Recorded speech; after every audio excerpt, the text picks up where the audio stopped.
All right, so welcome back. Today we're going to talk about how the church has failed its singles. And this is a very spicy take that you may not agree with. And I'll say it's likely you don't agree with it because you are married. And you might look and say, but I had a successful dating experience, I found my wife, I'm now happily married. And some of you might not even be pastors. My point being, oftentimes, the biggest blind spot for leaders is when they look at their own experience and use that to inform the broader experience. And many pastors, they did, in fact, find their significant other wife through church, through ministry, and so forth. It's not seen necessarily as a problem. And I actually want to work from a different perspective to start framing the problem differently and say that this is actually a significant problem, one that has reasons for people to not traditionally want to address it from a church leadership standpoint. So let's look first at why I think they don't look at the problem, and then I'm going to talk about the problem. And that might be a little bit backwards, but I want to set the table on perhaps these are my biases, perhaps these are things that need to be addressed, and I'm missing something here. But I think they inform one another. I think that any explicit effort to target singles has too many weird mixed messages that they might want to veer away from because of existing expectations or negative perceptions.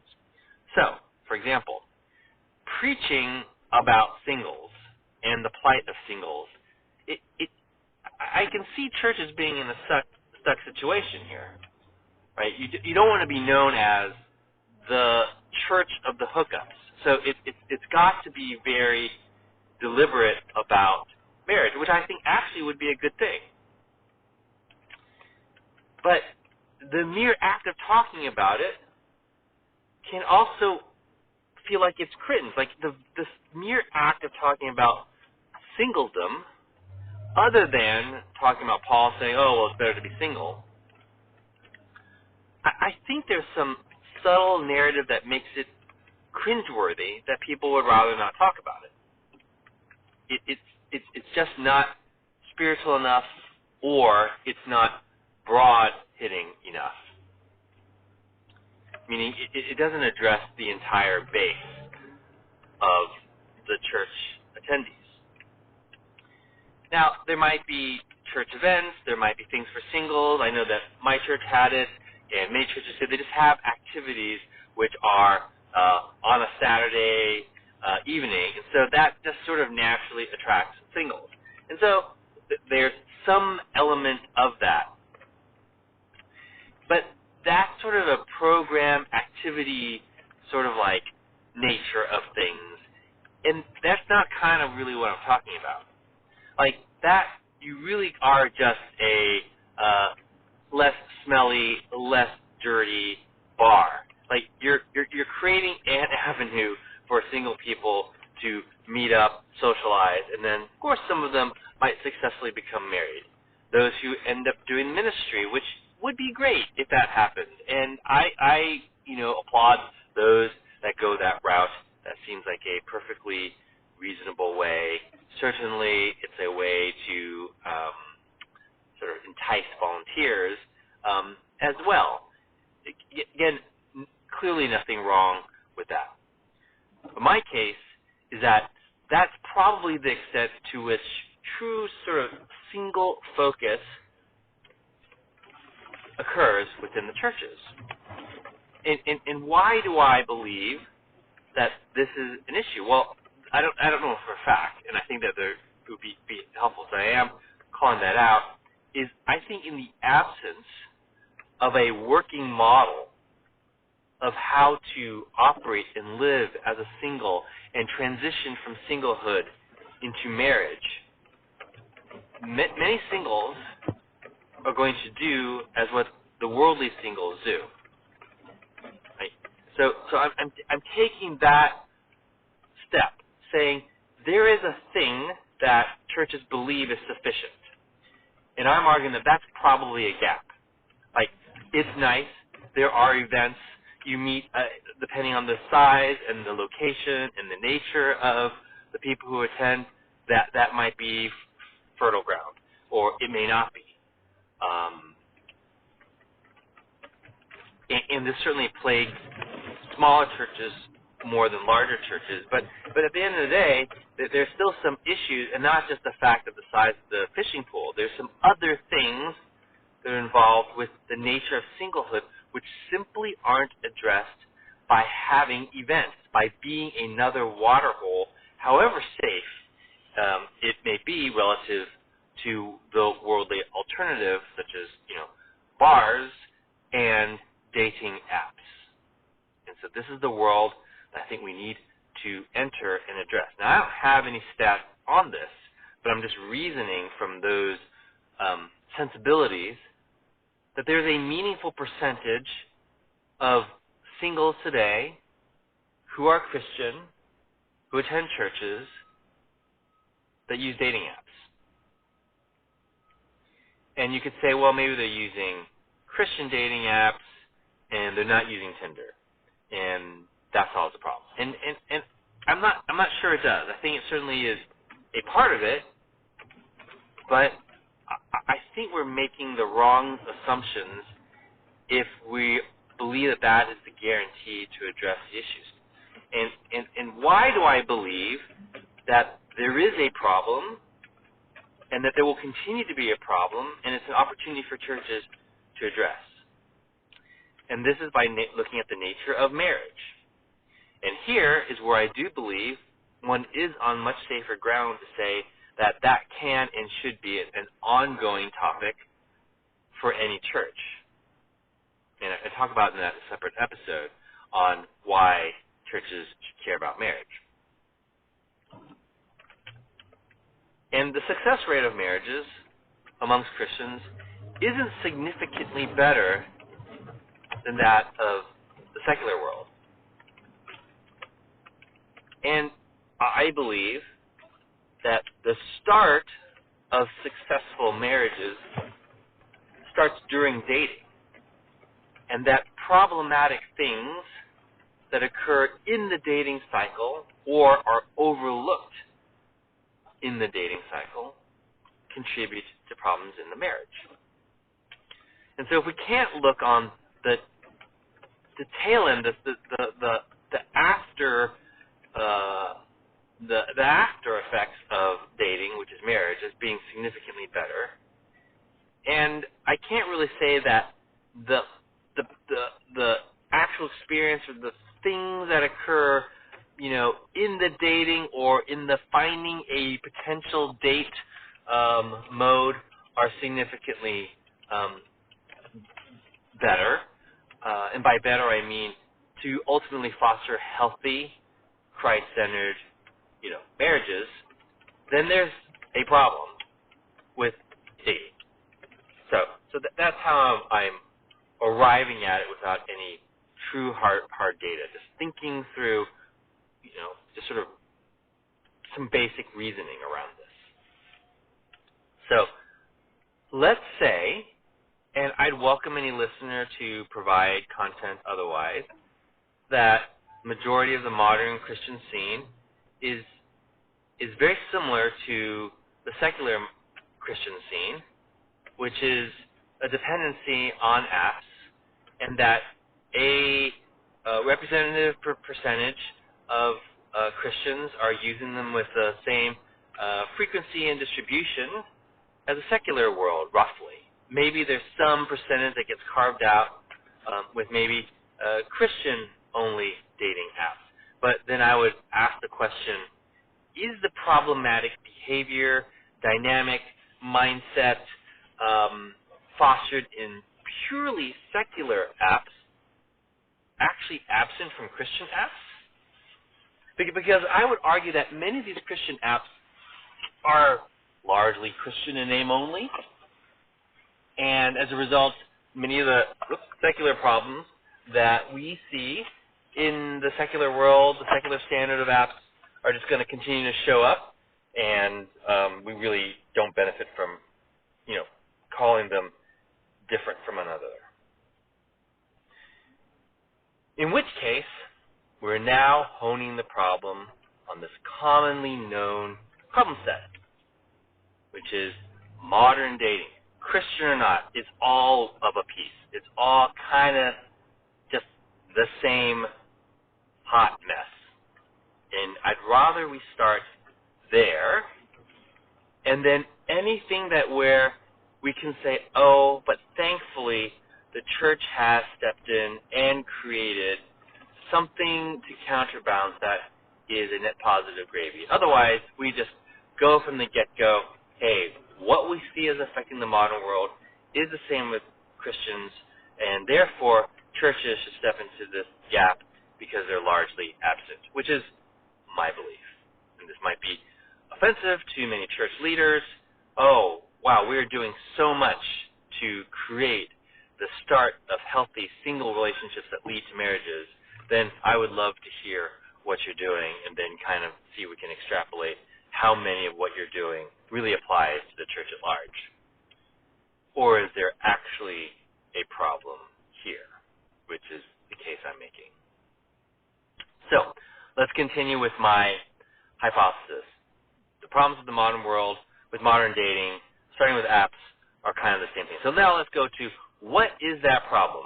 And for many of you who are kind of like, operating outside of a Christian bubble, this is a known problem. This is a problem that has been well articulated. And I think the only real question is to the degree to which churches are helping Christian singles to not conform to the ways or the patterns of the world. And then doing so in not just a thou shalt not, but offering a healthy alternative. So let's go with the problem statement. What is this problem? What is the dynamic that has been described in such detail in the secular world with dating apps? And I think we can sort of boil it down to its nature. And by the way, I want to include within dating apps social media like Instagram, which has functioned in many ways as a dating app of sorts. So social media / dating apps digitally in the modern world. So I'm going to describe the problem that's been ascribed to the secular world, the secular experience, and I'm making a hypothesis that this is true in the Christian world. Now, again, if you have a different take on this, I'd love to know, because I'm not dating. And the first one is women have lots of choices. Women have lots of choices. They put up a profile, and they are inundated with men. And this creates a certain psychology and a certain dynamic. So they have plentiful options. They have a lot of validation about certain things, about themselves, and that largely benefits them in a certain way in terms of what their expectation is, the setting of standards, how the standards get selected upon and acted upon. All right, so let's take a look at the other side of the coin, and then I'll talk about perhaps maybe things have changed, because I remember looking at this dating scene and the dynamic, maybe a decade ago. There's still online dating, there's still apps, but perhaps things have changed. Men, on the other hand, often face scarcity. They will express interest and they don't get anything in return, except for what's been called the top 1% men. So there's some men who seem to have it all put together, and the story goes that they're dating all the 1% women. They're capturing all this surplus. And so if you happen to be one of those, then the incentives go the other way. You have also a lot of plentiful opportunities, and there's a certain dynamic that results from that also is not necessarily positive. And then, as I mentioned, for those men who have no response, and this has become the only mechanism to date, then what are they left with? So the secular world often talks about sort of this lower percentage, the 99%. I don't know what the exact percentage is, but my point being the ones that are just unsuccessful online, it becomes a truly unfortunate experience. They're not meeting anybody. And then the top 1% or 10% or whatever, the men have so many options that they actually end up living lustful lives, and they're not pursuing women to marry, and they are probably engaging outside of marriage in sexual temptation, which certainly keeps them in that cycle. So this is the problem in the modern age. Now, the flip side, I had heard when I had more single friends talking about this, and I had used the apps because I don't think they were like super pervasive, and there were still like opportunities to meet people in like normal life. But that the men, however, even if they were average men, had so much abundance that they were the ones who were being flaky, and then the women were being discounted. So I don't know really which one to believe.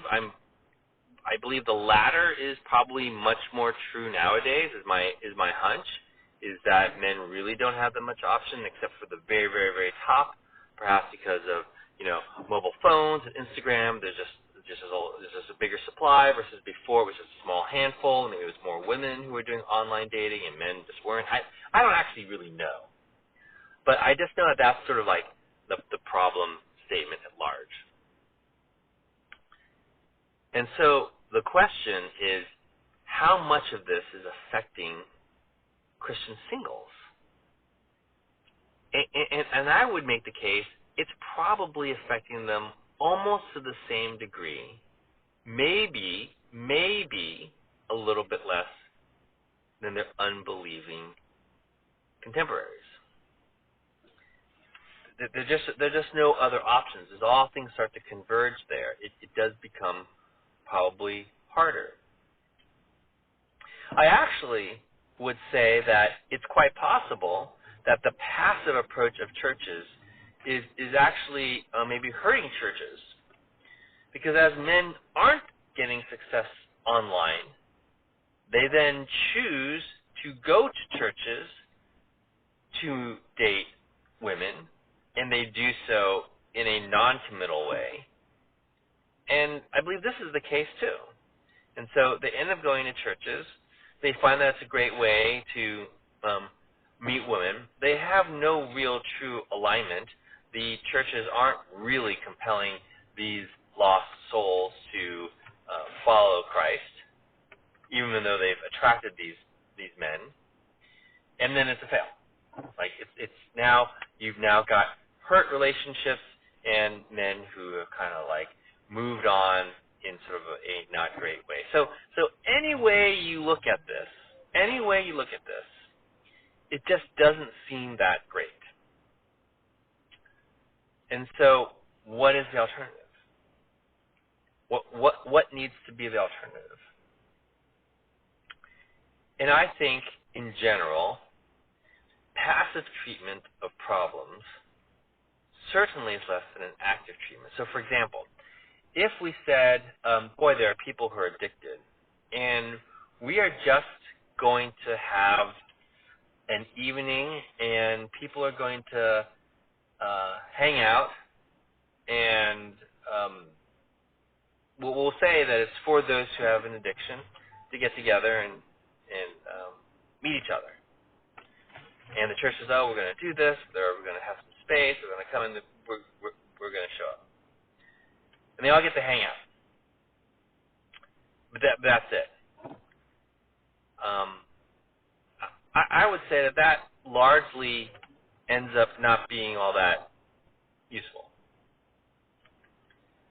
Like it's just too passive. It's just getting people together, and there's nothing that kind of like gives them the instruction, the path, the guidance.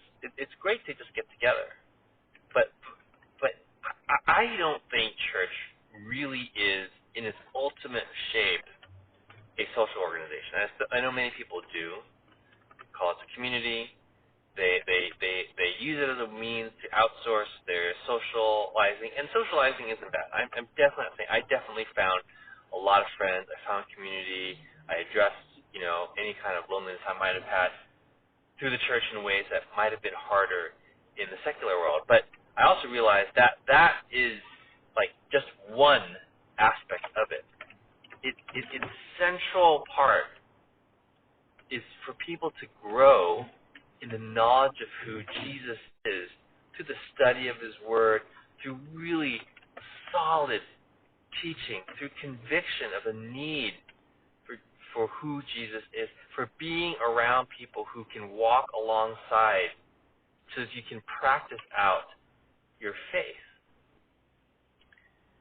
And so I think the notion of a social gathering simply can't solve the problem.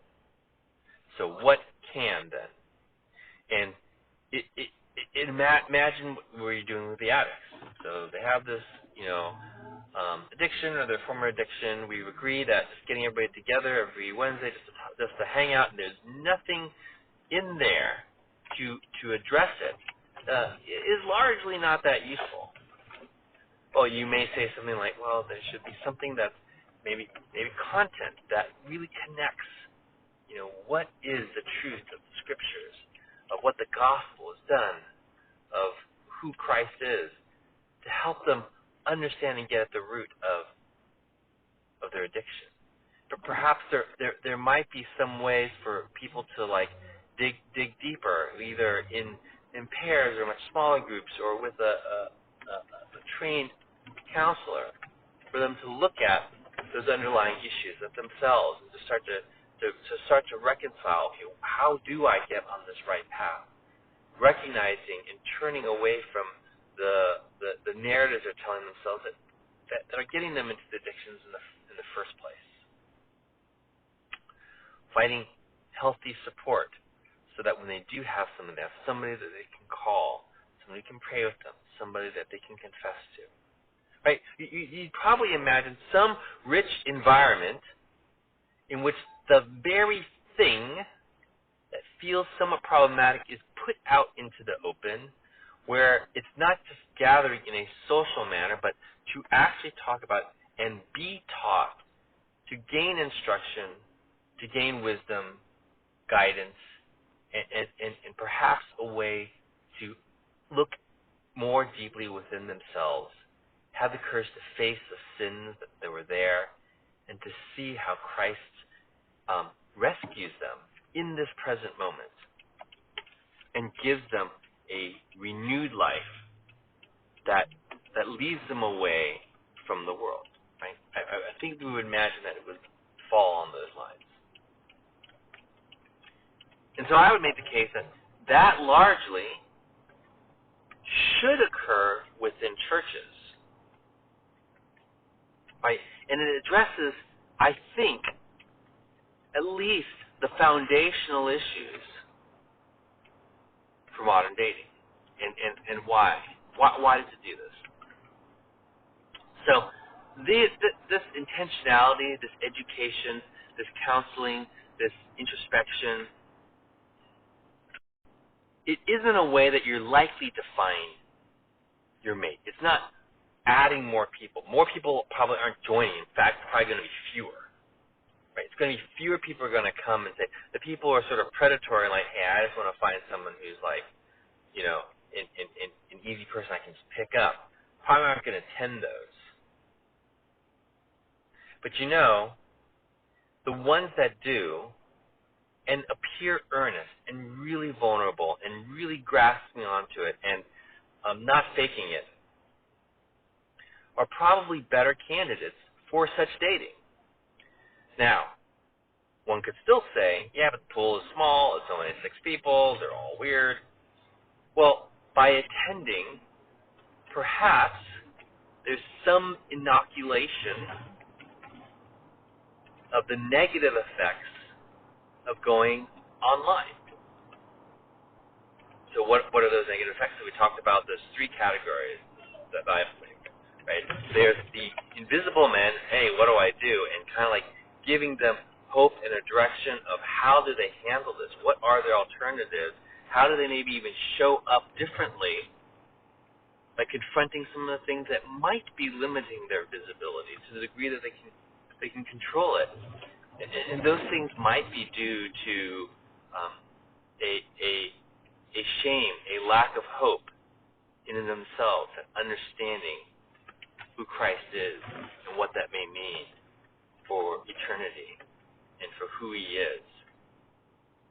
The second category is for those men and women who have an overabundance, and it just becomes an appetite. They're ruled by their stomachs.